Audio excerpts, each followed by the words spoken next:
Assalamualaikum. Hari ni ada kisah muncul hantu tasik. Cerita ni dikongsikan oleh Azrin yang berasal daripada Seremban Negeri Sembilan. Kejadian ni berlaku pada tahun 2022, baru lagi lah. Sebelum aku nak memulakan cerita ni, aku ingin mengucapkan selamat Hari Raya Aidilfitri. Maaf zahir dan batin. Andai katalah aku ni ada salah silap ke, kenal ke ataupun tidak, aku sangat-sangat memohon maaf. Setiap perkongsian ada mistiknya.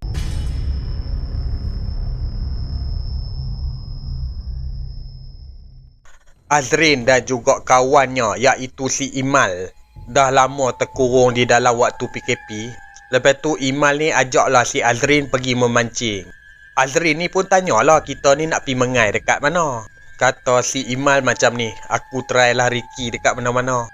Lagipun nak pergi mengai tempat yang selalu kita pergi dah tak syok dah. Kena cari tempat baru pula lah supaya dapat feel yang baru. Sampailah satu hari Imal ni pun dia bagi satu tarikh dekat si Azrin.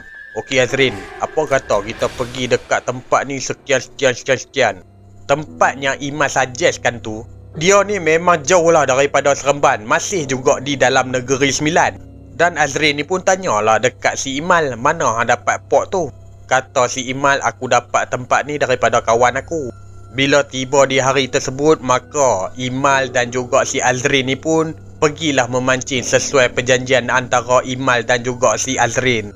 Masa mereka pergi tu pun sebiji kereta 2 orang saja. Bila mereka sampai ni, okey, kawasan tersebut tu dia kawasan jalan besar. Sebelahan dengan kawasan jalan besar tu adalah satu tasik, dia pun boleh dikatakan memang luas dan besar. Masa mereka sampai dekat kawasan tasik tersebut tu waktu petang. Dan pada hari Sabtu malam Ahad, mereka punya target ni nak pergi mancing dekat kawasan berkenaan daripada petang sampai ke sebelum subuh. Mereka punya target lah.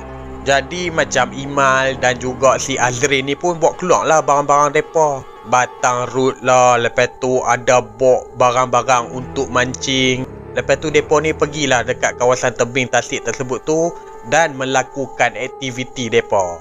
Dekat dalam tasik tersebut tu memang lubuk keli rupa-rupanya. Masa mereka memancing ni pun kira berjarak-jarak jugalah.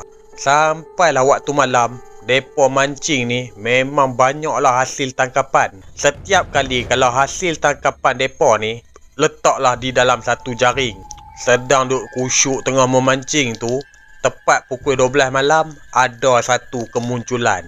Mula-mula dekat di dalam tasik tersebut tu mengeluarkan satu buih. Dia memang nampak. Dan lagi satu, kawasan tasik tu pun adalah tiang lampu. Kira orang kata apa, sinaran lampu tu terkenalah dekat kawasan tasik. Buih dia ni seolah-olah macam di dalam tasik tersebut tu ada gas. Lepas buih tu dah hilang, selang lebih kurang dalam 5 minit kemudian, daripada ayak ni keluarlah satu kepala. Kepala tersebut tu dia macam orang, berkepala botak.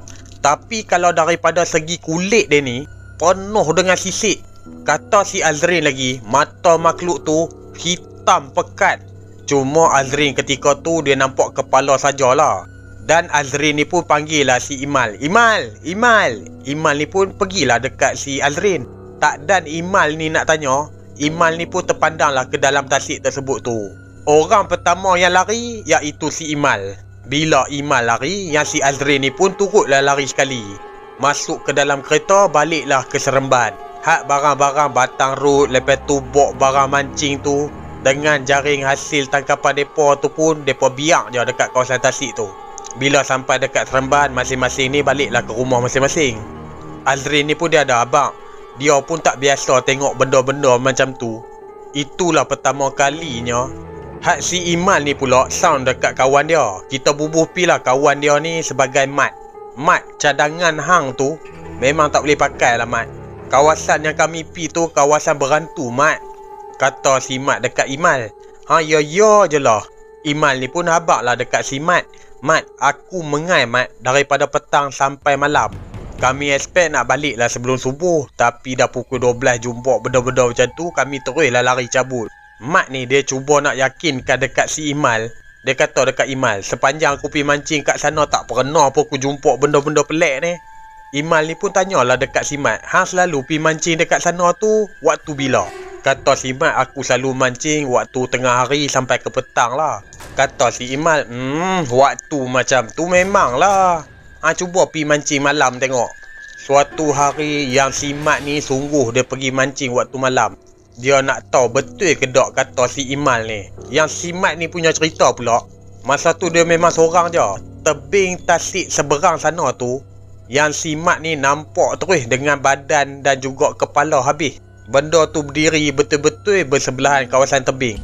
Kulit badan makhluk tu, kata si Mat dekat Imal, penuh ni dengan sisik. Serta dia ada kuku yang tajam. Termasuklah kuku kaki pun tajam juga. Lepas Mat ni nampak benda macam tu, Mat ni pun teruslah balik sampai ke rumah dia.